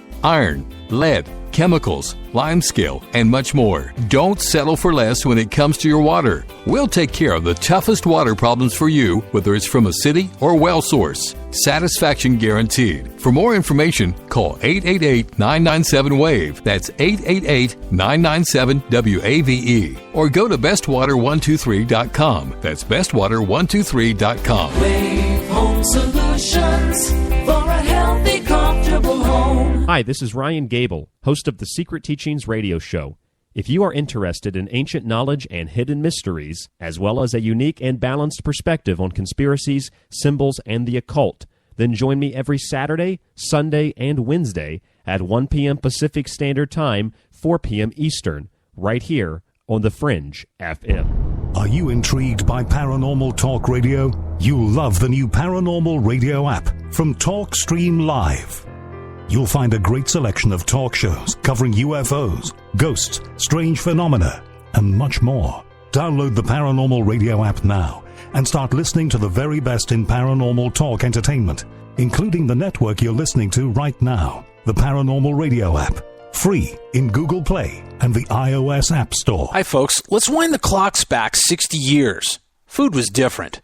Food provided health and nutrition, and using supplements was minimal. Unfortunately, now we have chemicals, GMOs, herbicides, and pesticides that can be quite lethal in the name of our food supply and, of course, the ever-loving dollar. Supplementing our diets can be very important to stay healthy. Cleansing from daily intruders to the body might be critical. Live strong and take charge. Log on to GetTheTea.com. Our herbal tea is a great way to cleanse from intruders. Our supplements is a great way to maintain and improve your health. When your health is not up to par, go to GetTheTea.com. No GMOs, no fillers, and organic. And very helpful in keeping you at the top of your game. Life is too short to feel, you know what I mean. Stay in the game, at the top of your game with GetTheTea.com. That's GetTheTea.com. Again, GetTheTea.com. I'm getting older and noticing that my body just doesn't work as well as it used to. So I like to keep fit as possible by hitting the gym a few times a week. Recently, I started having a nagging bicep pain, and it got so bad I couldn't even lift the weights. When I was complaining about it to a friend, he told me about Angioprim. He said chelation helps remove toxins, heavy metals, and cholesterol in veins and arteries that may cause blockages. You know, after just 1 week of taking Angioprim, the pain was gone, and now I'm back in the gym full strength. Scientific research proves the active ingredient in Angioprim has superior oral chelation action that helps promote cardiovascular health. So to learn more, go to Angioprim.com. That's ANGIOPRIM.com. Or talk to a trained consultant. Call Angioprim toll-free at 877-882-7221. You'll feel better with more energy. Call 877-882-7221 or go to the website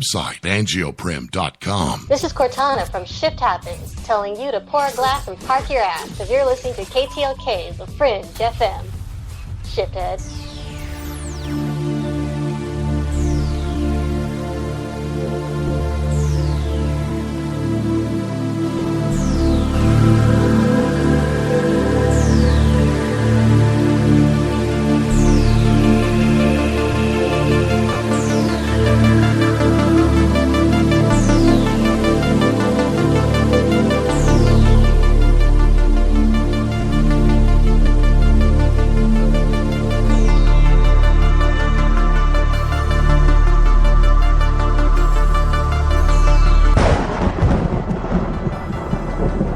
Welcome back to Lighting the Void. I'm your host, Joe Rupe. We are live on the Fringe FM. We had just got through talking to Jason Louv, author, teacher, blogger, podcaster, all around awesome occultist. I've always wanted to talk to him. It's been that was a really cool conversation. And not to mention, he did kind of say that I halfway knew the subject a little bit, so that was cool to hear. And yeah, and I don't get to use, like I say, guys, I'm not, these guys that study this stuff, they're well studied, like, you know, him and Gordon White, other people that study this stuff, they kind of intimidate me a little bit because they're so freaking intelligent. They use big words, and I just don't have the grammar like they do. But I do, like Jerry Cthulhu told me today, he said, you know, just because you're not awesome at English and grammar doesn't mean that you're not smart. And so a lot of good vibes have been happening today. I know that, by the way, if you want to call in or you got any questions or statements about what we just talked about, I would love to hear from you. The number is 501-777-5631. Please do call in. And everybody's kind of hanging out in the Spreaker chat still. I don't know if you guys had actually checked out those pictures in the chat room at the Void. Well, it's not in the Void Walkers chat room, but if you go to the Fringe FM chat, in the LTV show notes, I did put up some pictures of some of the symbols, the tablets, the alphabet in there, and that chat room is open. It's open 24/7 for anybody if you guys want to jump in and join on that. So, fascinating conversation. I really enjoyed that. 910 area code, you're on the air. Hello. Hello? That's you, 910. Who am I speaking with? Hey, Joe, it's John. How you doing? John Brisson, my brother. What's up, man? What's going on? Not much. I just got done talking to Louv. I'm very impressed with the guy, actually. Oh, man, I missed a call in. Damn it. No, I didn't open up the phones, actually. I was going to save it for this part, you know. I want to hear anybody's feedback, comments, whatever you got to say about it. Let me hear it. Is it just me and you on the phone? That's it. I mean, Jason said a few things that kind of made me, I mean, pro-transhumanism. Yeah, he said he was pro-transhumanism except to the point of weaponry. And I've been warning you guys about this weaponry thing for a long, long time before any of the big names was talking about it. Not because I knew about it before anybody, but, you know, that, I mean, when Elon Musk is going to the United Nations saying, hey, autonomous weapons are pretty bad, let's not do that. And when that rich sucker's doing it, I think we should worry a little bit. And he said he was worried about that too. Well, yeah, he claims that, but he says it's a good thing for eternal life extension. And no, once you have that, it'll be, you ever played the old, read the book by Philip K. Dick called I Have No Mouth and I Must Scream? No, of course not. I've never read that book. Sounds like a cool book, though. Are you sure he said that? Because I remember him saying something about, I think some of these people are doing these things because they're scared of death, and I'm a little worried about that because he was commenting about death as a natural thing. And maybe I'll go back and listen to it when you post it, but no, it sounded like he was for it. For life extension. He was just against putting blood into a person or against weaponization, but he wasn't against eternal life. Well, hey, you know the woman that, I don't know if you heard that show where I talked about the 128-year-old woman who said her life was a curse. You probably missed that show, but it wasn't too long ago. Well, not one single day of her life has she been happy. Well, she just turned 29, I think, today, and she stated again that she still hates her life and she thinks it's a curse. So anybody out there that wants to live forever, I would say that it's probably not a natural thing, but I'd like to live to be at least 100 or so. That'd be cool. Yeah, well, I mean, yeah, I guess to some degree it would be nice, but I don't know what cost that would be. Yeah, right. You got that right. How many things are going to fail on you at that point? Yeah, well, are you still on the show, right, or the show end? I'm confused. No, man, the show is not over. We are live on the air. Okay, well, I mean, everything else is good. I mean... John's my buddy, man. He's sending me all this info on Discord about a lot of stuff that has got me looking into conspiracy. And also a huge fan of Josh Reeves, by the way, and so am I. And you guys, even though I do a Saturday night show and so does he, I think you guys should go check him out. You probably will be a little bit compelled if you listen to it. It comes on every Saturday night there as well. But John, if you guys don't know who John was, we just did a show with John about fixing your gut and all the nasty junk you're putting into your body. Yeah, I mean, I definitely, I'm a fan of Josh Reeves. I've made that known. And he's been doing some good work. Spellcasters 2 is about to finish up and everything. And, you know, I think it's a good stuff. I mean, if he keep on doing his work ethic and keep on putting out good content and everything and, you know, and breaking down how truly the world is, I think, you know, Josh could wake up, you know, he's done a lot of work with the, exposing the Council for National Policy and a lot of work exposing Scientology and everything. And I know you and I disagree on some of his conclusions about the mystery schools and stuff like Absolutely. that. But that being said, I still think Josh's heart in the right place. Oh, yeah. Well, I do too. And I think he's digging. There's a lot of things I disagree with him about, but the fact that the guy digs, you know, it's not just about entertainment and being compelling and being in the trends with him. He's really trying to figure out what's going on. Just that enough to me is great radio there. Yeah, very much so. There's very few people out there. I mean, as I've talked to you before, I can fit the amount of the people that I listen to give me information. I can fit that on a Post-it note. Name of his show is Midnight in Texas, by the way. What time does it come on? Like midnight, Saturday nights? Central Time, midnight, 1 p.m. Eastern Standard Time on Saturdays. Yeah. Well, tell him I said I love him, and as much as he hates me, tell him I said I love him. I will, I love Joe. you, Josh. Joe. Well, great show tonight, Bo. Yeah, man. Yeah, I appreciate it. I just, I had a lot of questions for him. I heard Jason Louv back when he was on Duncan Trussell. I think he's been on there a few times, and I knew that guy had some of the answers that I was looking for, because when you ask questions to occult members or any magical orders about some of this stuff, you get a lot of beating around the bush, you know, and it's kind of like, okay, if you really don't know, then just tell me you don't know. Do you know what I'm saying? Like those people that just want to pretend to know everything even when they don't. That stuff drives me freaking crazy, man. Yeah, I agree with you on that. It's just with Jason, I don't know, man. It's just some of the things you say I disagree with. I guess he scare you? Being more of a, no, just be scare me. But more being more right hand path. I guess some of the stuff he says, I just shake my head. I mean, when he's talking about a higher side chats about the Whore of Babylon and everything, and you know, us that. Oh, he was talking about the infernal and supernal realms.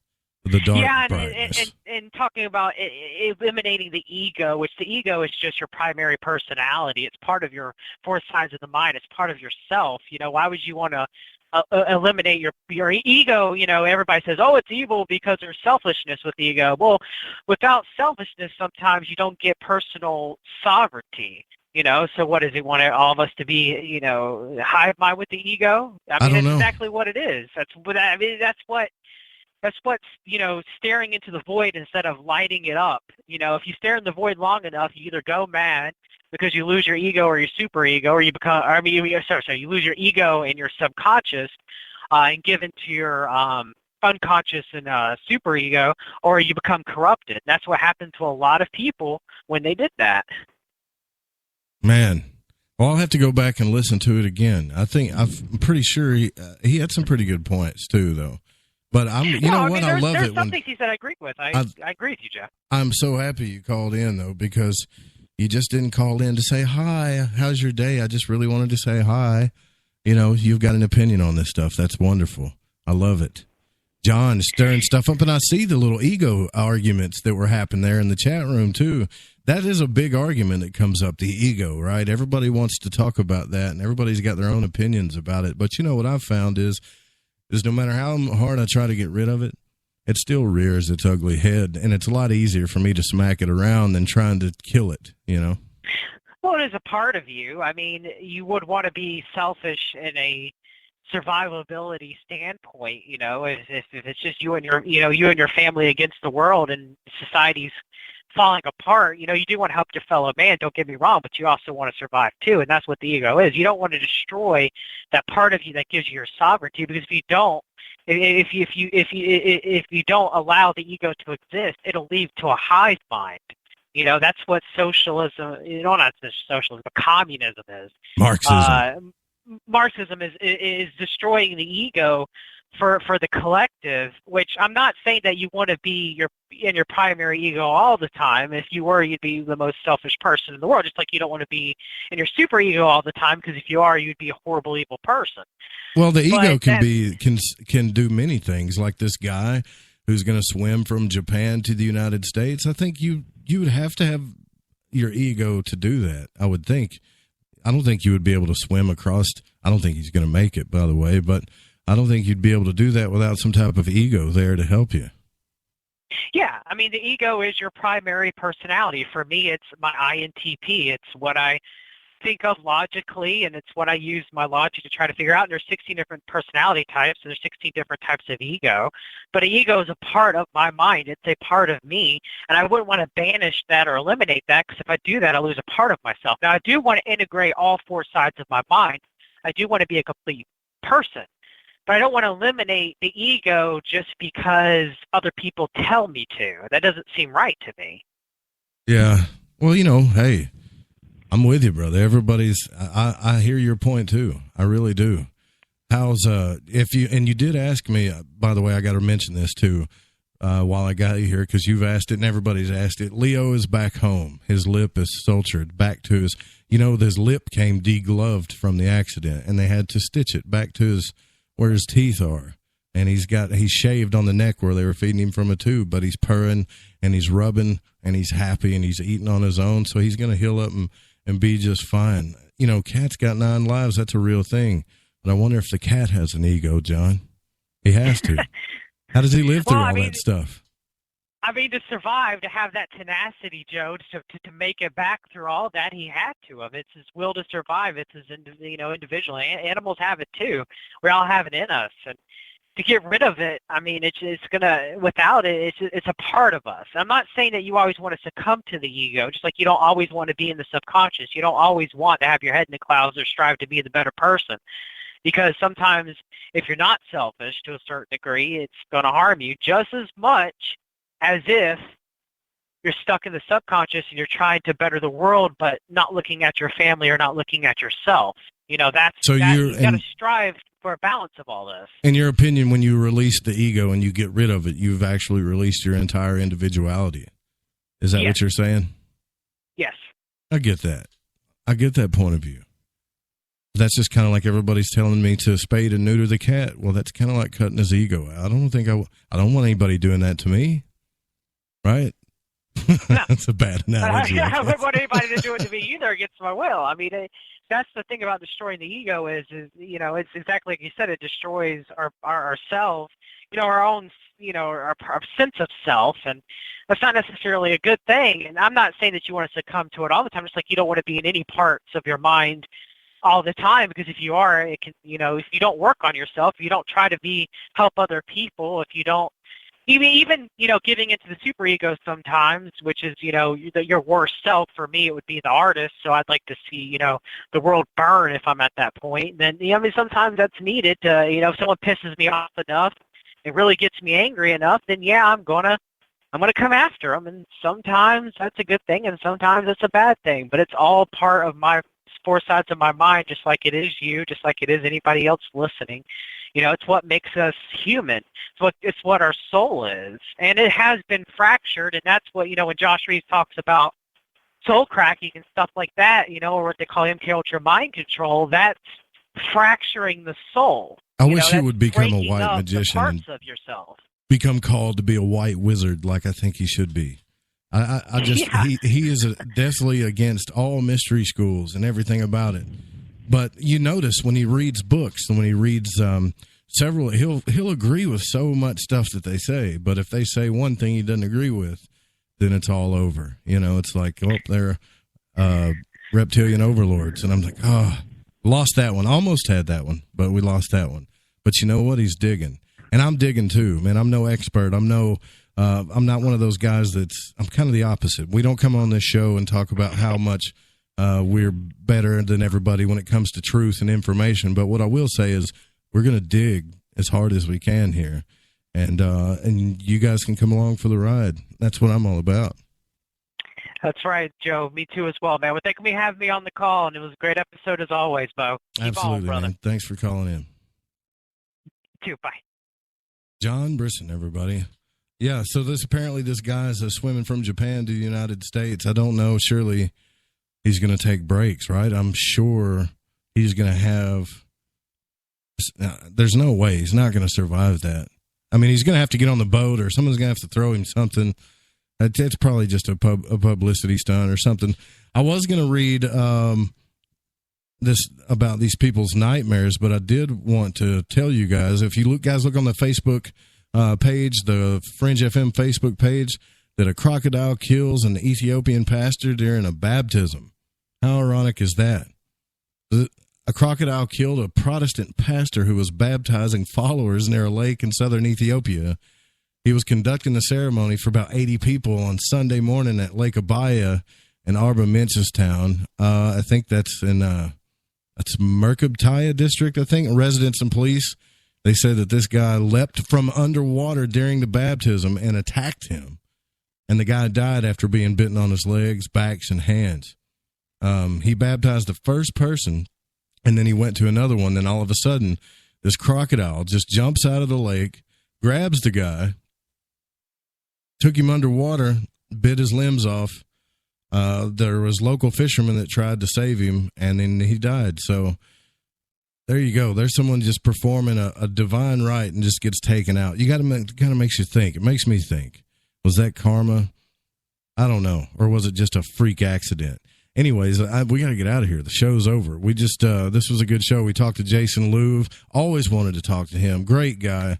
Fantastic information. Tomorrow night, we're going to have Amalia Eon Karis. We're going to talk about your primal nature and a little bit of sex stuff and how to control all this. And I'm going to let her go with that because that's what she wants to talk about. We try to talk to her at least once a month. And then Saturday, we're going to talk to a wonderful person, Marla Fries. So, yeah, it's going to be another cool week here if you're hanging out with me. I want to thank each and every one of you for listening to the show tonight. We're going to get out of here. This show was produced by the Fringe FM and cannot be rebroadcast or syndicated without written permission. And music was by Space Station, Cassiopeia. And who else? Oh, yeah, Chronox. Chronox is the man. See you guys tomorrow night. Oh, yeah, and if you're listening live, Spaced Out Radio is coming up next. See you guys tomorrow night.